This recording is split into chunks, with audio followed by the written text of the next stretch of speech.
I can't think of a better field storming than the one Virginia put on against Florida State Seminoles. So it was one of those moments where you appreciate good teams when they get challenged. Welcome to the Pipeline award-winning show. As always, I am your host, Jason Gibbs. You can find me on Twitter at Pipeline_. You can find me coming through your speakers right now. Another great week of college football. We're back at it. I am actually going with the wet hair look, the fresh out of the shower look. But of course, I can't go anywhere without bringing in my guy, Roy. Roy, I couldn't decide whether fresh out of the shower look or homeless Bill Walton look, so I went with fresh out of the shower. I like that. I'm going to go with just sweaty after watching all of the sports over the weekend. That's what I'm going to go with. You just can't Sweaty get as if I were hydrated. in the middle of a Virginia field charge. Exactly.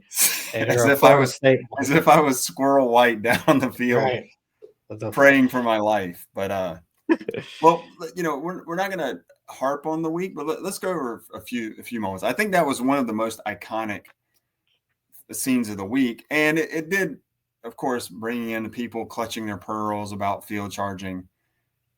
Now that everyone was okay and everyone was safe and didn't get hurt, we can say it was an unbelievable scene. It was an unbelievable image, and I can't think of a better field storming than the one Virginia put on against your Florida State Seminoles. Yeah, I mean, I think what had happened there was they were just anticipating it all fourth quarter, and they just kept building and building and building. And then when the game went to overtime, there was just no containing the amount of people that were ready to storm. And you very rarely get an end of the play, last moment, if this is an incomplete or whatever, fourth down moment in college football where the fans can actually storm the minute the ball hits the ground. Thank God there wasn't a flag, because that would have been awful. Well, you know what I was praying for? I mean, I'm in it for the content only. I was praying for that he caught it, and they did a review, and they had to then clear the field. 2 hours later, the game would have resumed for a 2-point conversion attempt. But I do think those are kind of cool, those hills. They've kind of phased them out of college football and stadiums in general. But like you said, they were all just sitting there. It was like a wave on the horizon, and then just a tidal wave of humanity. Yeah. It did torpedo your parlay first right out of the gate, so there wasn't even a hedging opportunity. It was kind of bad, but probably could have seen it coming with some of the tweets we saw that were everybody betting their right arm on Florida State. So regardless, I think that was one of the best images of the weekend. Yeah. I think one of the other iconic images was, of course, in the Georgia-Alabama game, and the little bubble screen to 369-pound Caden Proctor, just like a runaway freight train. Heaven help him. I kind of wish he would have scored. I wish he would have dove and scored, but he obviously stepped out of bounds. But just who in the world would have wanted to tackle that guy? It was a business decision made by a few Georgia players, for sure. Well, they got to check out their HMOs before they can make that tackle. I don't think they could risk going tens of thousands of dollars in debt just because they tackled a runaway freight train. But great weekend of college football. And we came out, of course, with the hot off the press top 25 map, most accurate poll, where we've gathered the best and brightest college football accounts in the country. We've made an aggregate poll, and I love the way it's coming out. Again, you can always find it on Twitter at Pipeline_, and just follow how we kind of differ from a lot of the AP voters. The AP voters have kind of been exposed this year more than ever, and ours just gets better and better because we have people that actually, I should have told you to sit down and watch the game. So I love it. But let's start after we kind of take a little lap around the field. What was your overall impression of the week? Give me like maybe a 2 or 3 talking points. Well, I think obviously you can't ignore what happened Saturday night with Alabama, going to Athens, winning on the road, really dominating the start of the game. Granted, there was a huge drop by A Georgia, huge. huge drop by Georgia that changes the entire complex outcome of the game. But give credit where credit's due. I mean, a lot of people had kind of written off Alabama, especially after week one, especially all the drama and all that stuff. So for them to respond, a huge tip of the cap to the coach there. And you Absolutely, can't, especially on the road too. I mean, yeah, that it was a rabid stadium, and this is kind of the second game of this year that Georgia's been caught flat-footed. They could not get Alabama off the field yeah, in the first half. What was it? They like 11 for 11 for third downs. It's just yeah, it was incredible. I think there were two huge moments. The drop, like you said, because at that point mm-hmm. Alabama's down, Yep, and the decision to go for it on fourth down. I'm not totally opposed to it. Normally, I'm kind of a gamble guy. Play the analytics, play the percentages. This is the only reason I might have kicked the field goal there. I know it was fourth and short, but Alabama didn't score the entire second half, and you tie yeah, it up there. Now the pressure goes back to them. Now they have to do something. They can't just sit on the lead. They can't just get a few first downs and then punt. So I think, of course, hindsight, Captain Hindsight. I should have my Captain Hindsight hat. I don't know where it's at right now, but I think I would have kicked the field goal there. But again, it was to your point, that game and plus the Penn State game going on the exact same time. You yeah. had them in the quads and the YouTube TV, just electric television. It was, and the flipping gears to that Penn State Oregon game, it kind of started as a snoozer, and then ratcheted up pretty heavily in that fourth quarter. Obviously, overtime. Um, you you have to also include Oregon as one of your winners, of course, this week going on the road. So, how about both primetime games? The road team wins. Um, the strength of these games amplifies that much more for these teams because they were on the road. So Yeah. you, Especially it being a whiteout too. And it's all yeah, we hear about whiteout, whiteout, whiteout, whiteout, yeah, whites only, etc. with the tweet. But two road yeah, dogs, albeit slight, it wasn't like they were 20-point road dogs or anything, correct, yeah, going into rabid environments and coming out with a victory says a lot about their coaches, says a lot about their players. But it's not like either Penn State or Georgia's out of it, especially with a 12-team playoff. I want to get into the Heisman talk in just a second, but my third winner this week, I got to put Ole Miss up there. They're just yeah, yeah, quietly steaming along. We talked about one of the best names in college football, Trinidad Chambliss. Wasn't intimidated. Is there something wrong with LSU's Garrett Nussmeier? Is there an injury? It appears that way. Of course, they're not saying it.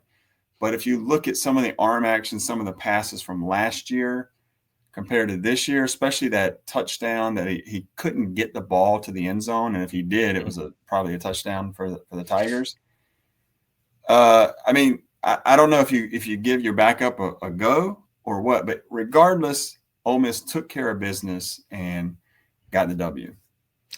yeah. They were able to move the ball against a very good LSU defense. There was I mean, Trinidad James had the most bonehead play of the game that could have cost them everything on the third down towards the end of the game, trying to run out the clock and basically dives out of bounds, which gave LSU extra 40 seconds. Obviously almost goes for it on fourth down, converts it, and the game's over. But that was a obviously huge moment. So, but kudos to him. He made some big time throws. He ran the ball. He had LSU just constantly guessing the whole game. Just Ole Miss with a huge win, and I believe that puts them 4-0 in conference. 3-0, 3-0 in In conference. conference, I doubt they've played 4 conference games. What are you talking about? Just 4-0 overall? They are 3-0 in SEC, 5-0 Right. overall. So Yeah. Yeah. they got their third win in the SEC play. Granted, one's against Arkansas, the other one's against Kentucky, but now LSU's gone. So he kind of Ole Miss not known to stumble, not known to run the table. They do all these have Mhm. these one games where they stumble. Yeah. But And that could be an interesting game. Not likely next week, but you've got Washington State, and then right after you've got Georgia. So you Mm, get you're in a you've got also another back-to-back games. You've got Georgia and Oklahoma yeah. for Ole Miss. Obviously, you get past those two games, we know a lot about your season and where you're headed. Even if you stumble in those two games and you keep it close, your remaining schedule is South Carolina, Citadel, Florida, and then a potentially ranked Mississippi State the way they've been playing. Um, so you do it. This LSU win was massive because Yeah. it does allow them a mulligan for the one of those two big Yeah, games. you got to probably split the other two games. You know, you got to split the Georgia Oklahoma game. Some of the Oklahoma could be depending on if Mateer is back at quarterback.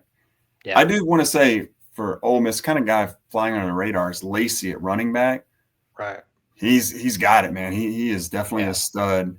It'll be interesting to see when Austin Simmons gets healthy.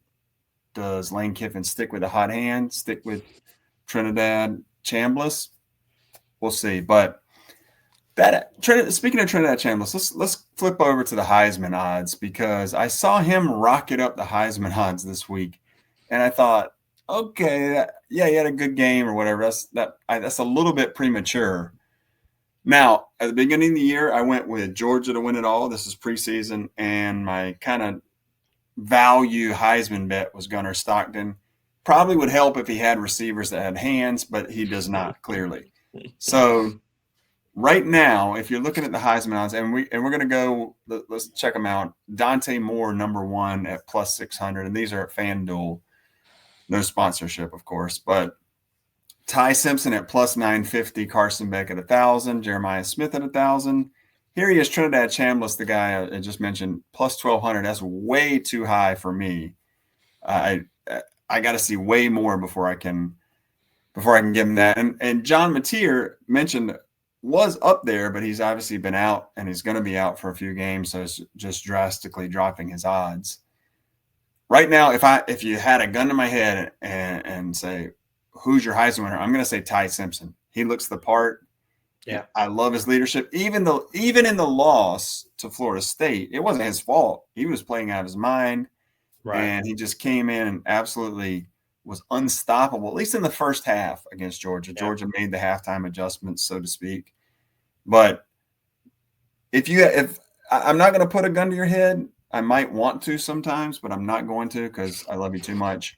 Who would be your Heisman winner right now if you had to make a bet?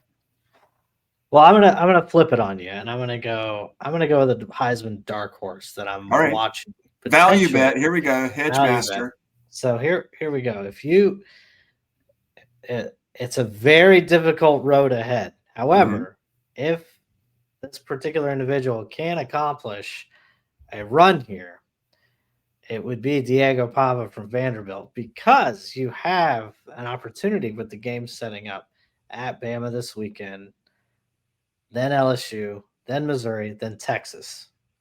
So he has a stretch here where he's obviously going to be showcased as That's true. Vanderbilt is rarely showcased, where he can maybe dart up the thing if you the odds makers will start to recognize because he beats Bama at Bama after what they just did.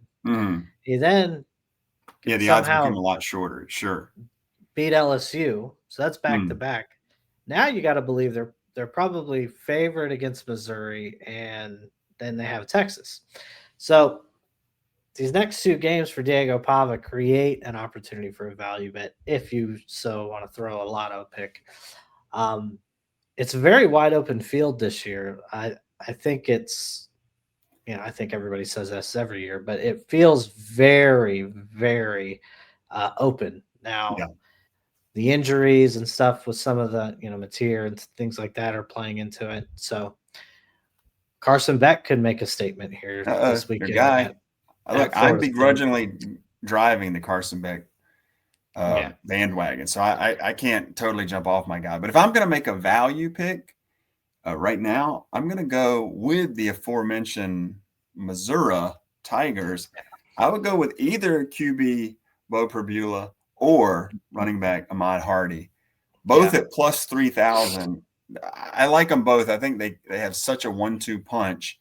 We'll kind of see when they get on the bigger stage that some of their games have been a little bit lesser competition. But I love what Eli Drinkowitz is doing there. Drinkowitz is doing Yeah. there for the Tigers, and those would be kind of my value bets, if you will. And I agree with you totally. It feels, I know we're a little bit early, but it feels like one of the more wide open Heisman's. I mean, maybe we do say that every year. I know you said that, but we've had these guys, Arch Manning and Mateer was up there, and Arch's play has brought him down. Mateer's injuries have brought him down. Nussmeier has fallen off and with the loss and possibly being injured. So it's really opened it up. I don't, maybe somebody out of the blue, I'm not sure, but You could get a Jeremiah Love making a run here, if Notre Dame could run the table. mhm, Lesser competition, so he's got a chance to kind of stack up the stats, if you yeah, will. Similar to Genty, right? Genty was able to kind of stack up the stats mhm. against lesser competition. Great player, no doubt about it. But yeah, look out for a Jeremiah Love, I would say, because even though they're not in our top 25, Notre Dame's still considered one of the top teams in the country. Um, lost, they've lost 2 games by 4 points to top 5 teams. So It's true. I'm just not sure their defense is going to hold up. But to your point, they're not going to have the maybe marquee games, the games where game day is going to go to their stadium that they're right, playing because some of their competition is lost and they're gonna drop down a little bit. Jeremiah, all you need is love. CJ, baby, you can drive my car. Like I said, we're going with the All Beatles nickname for Notre Dame. We'll see if he can make it a Fab Four Heisman run for Jeremiah Love. But Roy, reflecting or similarly to the Heisman being wide open, I gotta say, I think this might be. I think I'm right about this. This might be the most wide open college football field that I can remember. I know I always feel like even if we don't have the kind of dominant Alabama teams or some of even Clemson ones when they were making their runs in the teens, we had teams that were just a cut or two above, and you could just kind hmm of count on them. I don't think we have that at all this year. I think every team has some sort of flaw or flaws, as it were. And with NIL, with the portal, it seems like, as much as we kind of hate it sometimes, it seems like it's leveled the field a bit. yeah, Maybe definitely. it's something else, but it at least feels like that's playing into it. Yeah, definitely. I mean, it definitely has leveled the playing field, and you're seeing stars getting to lead teams rather than be a part of other stars. Um, and it is creating a more wide open field. However, college football does tend to sort itself out. So, this time last year, Bama was on the back of just beating Georgia as the number one team in the country, then goes on the road and loses to Vanderbilt. Mm, So it felt like they were head and shoulders above everybody else after that win last year, especially with the experience they had on offense, and then they just lay an egg the rest of the mhm. season. So I think I think you're right though. I mean, there's not anybody you can point to and say that's your slam dunk um, national title contender. Sorry, they're all contenders, but there's not a slam dunk to get to the title game. Ohio State did look good over the weekend. I will say that, and a very good Washington team. Their defense was able to hold up an explosive Washington offense. So feather in their cap. Again, we'll see if Miami can keep it going this weekend at Florida State. Um, so you may start to see a little separation happening. Oregon clearly had a big win. Dan Lanning had his own whiteout after the game. So it was one of those moments where you just you appreciate good teams when they get challenged. So we're going to have a lot more of those challenges coming up. You know me, I have always kind of been an opponent of expansion. I I didn't even mind the BCS era when it was just two teams and kind of everybody. The regular season was ramped up to an nth degree because one of these type of losses, and it was it. You weren't going to play for the championship. You were just playing for a hopeful Bahamas Bowl invite. But I might begrudgingly say right now, especially with all the teams in the NIL and the portal and kind of leveling the field, I might begrudgingly say that I'm not hating on the 12-team playoff. Now, we'll see once the selections are made if we get the normal biases and undeserving teams are making in based on name or reputation or conference. I could change my tune quickly, but it just is setting up game after game every week. For instance, not this week, but next week, you just mentioned Oregon. Indiana going to Oregon. Yeah. That's a titanic matchup. I mean, obviously the Ducks will be favored. They'll be at home. They'll be at the zoo. But as much as we kind of have, I don't want to say thumbed our nose, it's not that strong at friend of the program, Kurt Signetti and the Fighting Hoosiers. They got it done. They went into Kinnick Stadium, played in a tough environment and a tough, hard-nosed team in Iowa, and came away, did take the intentional safety that made some people throw themselves out of a window. But we won't harp on that too much.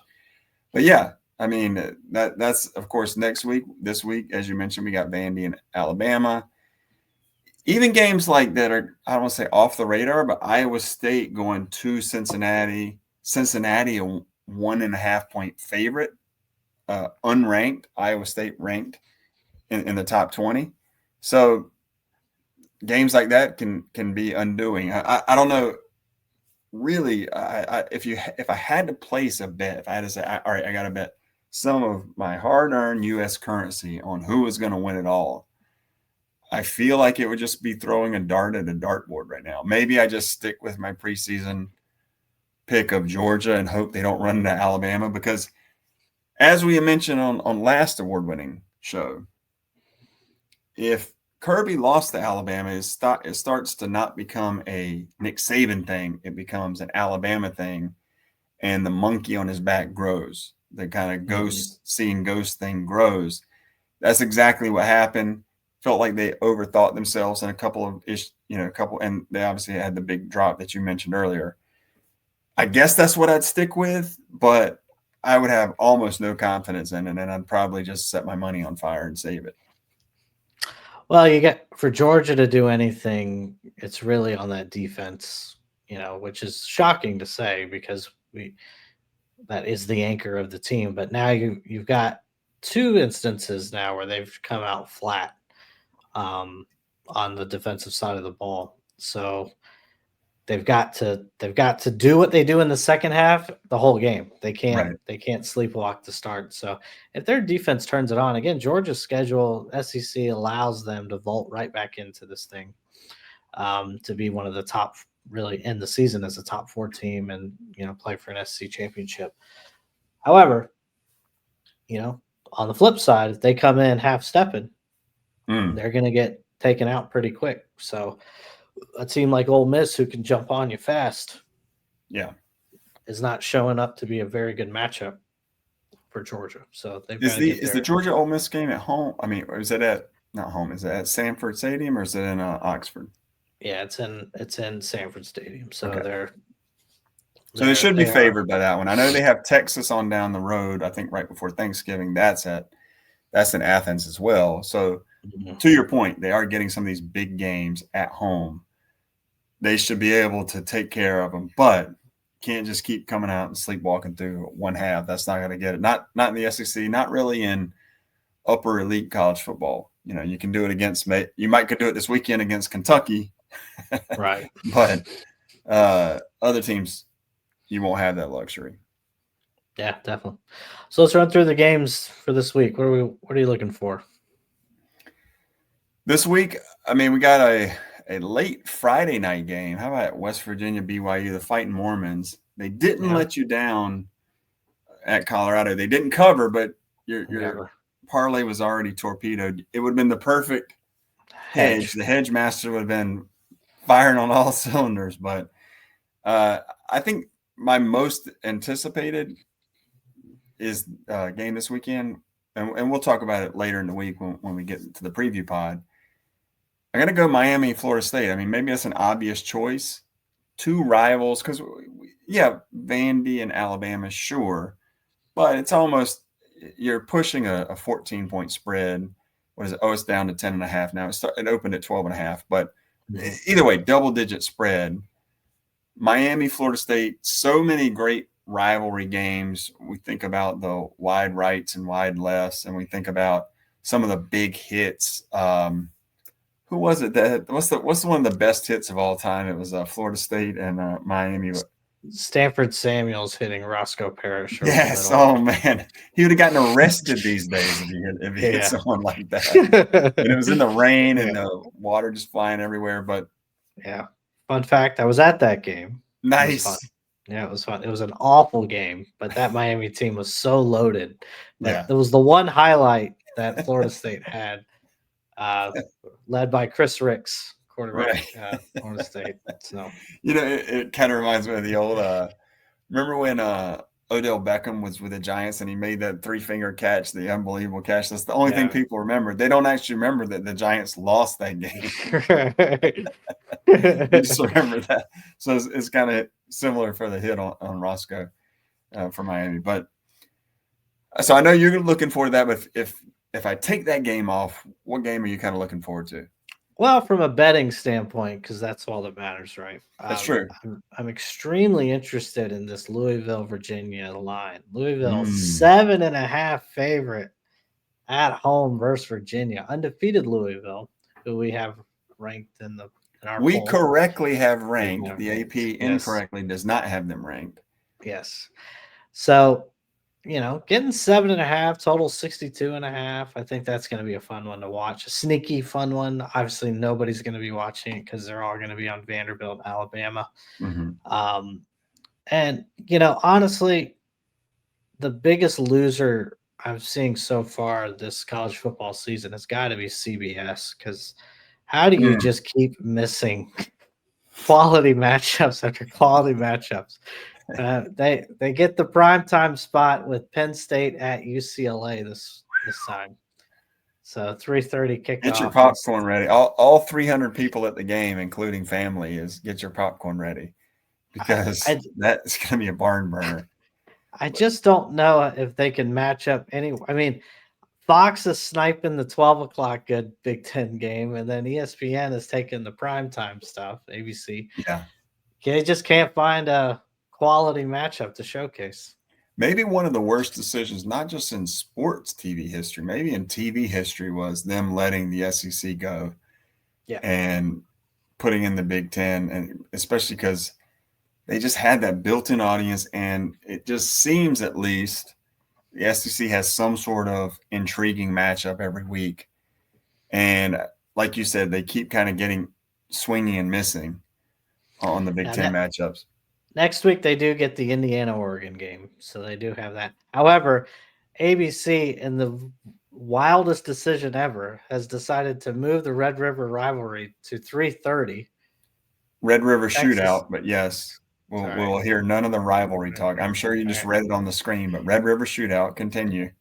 Well, no, I mean, it's important. The Oklahoma-Texas game is at 3:30 instead of its standard noon kickoff. So yeah. I don't like that. I always like getting that, because that kind of set the tone for the day.